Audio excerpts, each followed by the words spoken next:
Hi everyone, my name is Jenny and I'm back today to do another video.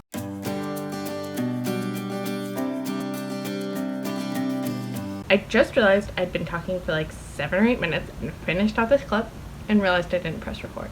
There's been some chaos. My sister is here visiting and her 2 cats, who are really quite chaotic, are here. And the more chaotic of the 2 was causing some problems outside. So that distracted me and I guess I forgot to hit record. But this is going to be the start of my July arc reading vlog. If you are new to my channel, I've been doing these monthly reading vlogs wherein I talk about 2 or 3 arcs that are coming out around the time that this video comes out. So the 2 arcs I'll be talking about in this video are coming out in mid-July and early August. And the kind of thematic way that I'm tying these 2 arcs together is like multicultural stories about family and memory and politics. I don't know, I'm hoping more themes will kind of become clear to me over the course of reading these 2 books. They're also both very short, so I'm hoping I'll be able to get through both of them relatively quickly. And the 2 books I'll be talking about are Ghost Horse by Pik-Shuen Fung. I believe I've said her name correctly, but it's quite difficult to find anyone pronouncing her name on the internet.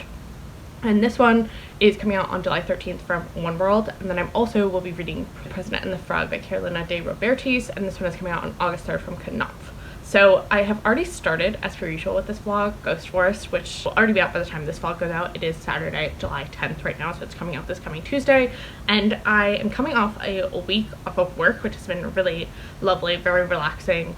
I've really enjoyed kind of not having to do work, especially given that 2 weeks ago I actually sprained my ankle, and so it's been kind of an exciting adventure. I also got a tattoo. Things have been exciting in the past like month or so since I've last been vlogging, but I have already started Ghost Forest, as I was mentioning previously, and I like it so far. I will say it's like told in these kind of diary entry vignette style, and sometimes I like that, particularly if it's kind of more lyrical writing. Like I read Whereabouts by Junpa Lahiri 2 months ago, back in May. Actually, I vlogged that experience, so I'll put a link to that up in the cards above as well. But I liked the kind of lyrical writing of Whereabouts, and so I feel like since this book is kind of a bit more matter-of-fact, like it really feels like diary entries and less so like kind of greater philosophical nuanced discussion, which sometimes I get annoyed with in books, but I feel like the vignette diary entry type of style of writing really lends itself well to that more philosophical style. So right now it's kind of just like telling these different memories, and there's not a ton of reflection like associated with the memories. It's just like memories of different times in her life, which is interesting. I definitely do think as the kind of crux of the novel comes to a head, which is that her father, our main narrator's father, dies at a relatively young age, and she's kind of going to be reflecting on his death and what that meant to her, particularly given that she's not very close with him. He spends most of his time in Hong Kong, which is where she and the rest of her family are originally from, but due to the takeover of Hong Kong by the Chinese in 1997, like the handover from the British, they moved to Canada, as did a number of other Hong Kongian people. So she and her sister and her mom have been living in Vancouver pretty much her whole life, and so she really considers herself a like Chinese Canadian person, but which I believe the author is also Chinese Canadian. But her father has been working in Hong Kong this whole time, and so he comes to visit them from time to time, but they've lived pretty separate lives, and so I think it's going to be reflecting on this man that she doesn't feel like she had a super strong connection with while he was alive. And so I'm definitely interested more in kind of that element of the story, which we've just learned that he's sick. His liver is starting to fail him because he's been really stressed and not sleeping well for the past like 20 years or something, and so I definitely think that part will come soon. It is very quick to read. As I said, it's in this vignette style, and it's only about like 270 pages, so I'm already 40% of the way through. I definitely think I'll be able to finish this during the rest of this day. It looks like it's about to start pouring down rain, which is fun. And so yeah, I will kind of update you on my thoughts as I have them. I don't remember what else I said during this previous clip when I already filmed it. So that's about it, I guess. I definitely will keep you updated in case anything interesting happens or I kind of shift my thoughts a bit, and then if not, I will just give you a final update when I finish it later today. So I just finished Ghost Forest. I read it in about an hour in like 2 short sittings. It was pretty quick to get through, and I thought it was okay. I think I'm gonna give it 3 stars. I didn't particularly super connect with it, I think in part because I am not a part of the Chinese Hong Kong diaspora, and so I think if you had a closer ties to that cultural heritage, you may get on with it better than I did.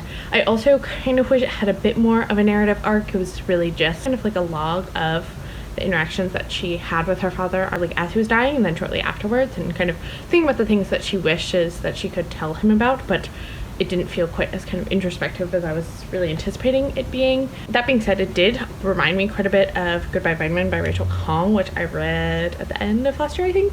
And this one had a bit more of a narrative structure, but I think if you enjoyed Goodbye Vitamin, you probably would like Ghost Forest. And then, as I mentioned previously, Whereabouts by Jim Lahiri, I think also is a good comp because it's this vignette style about kind of just memories and ideas that you have. And both of these are like really short books as well. So I think the kind of short vignette-y style, if that's something that you're really into, you would probably enjoy this one also more than I did. But it was fine. I mean, I didn't dislike it. I would be interested to read more of Fung's work. I do believe this is her debut novel. So yeah, those are kind of my thoughts.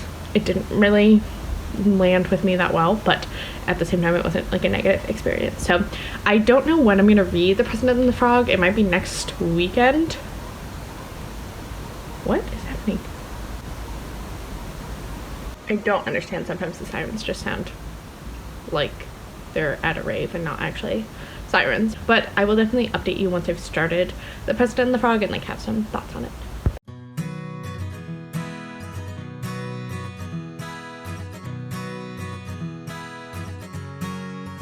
Hi friends, it is Sunday, July 18th, and I wanted to let you know that yesterday I started and finished The President and the Frog by Carolina de Robertis.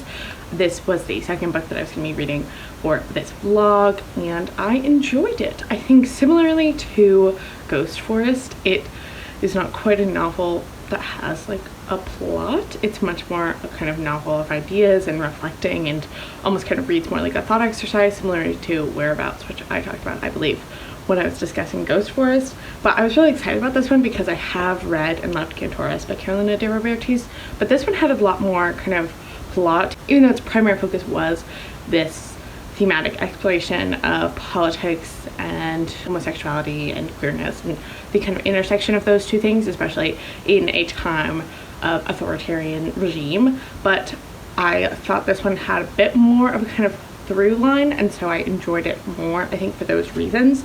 But I do think The President and the Frog had similar kind of ideas about politics and connectivity and compassion for others and the kind of importance of those things that I really appreciated and liked the kind of discussion it was having. I just wish it had been put in a more cohesive like narrative, because the kind of primary through line of this novel is that we are following an ex-president of an unnamed South American country, but it is very closely inspired by El Pepe, who was a leader of Uruguay, which is where de Robertis is from. And the kind of overarching idea of the novel is that he is being interviewed by a Norwegian reporter about his life, but he's also kind of thinking back to this time that he was in solitary confinement as a result of some kind of revolutionary activity that he was involved in, that he got arrested for during a more authoritarian regime.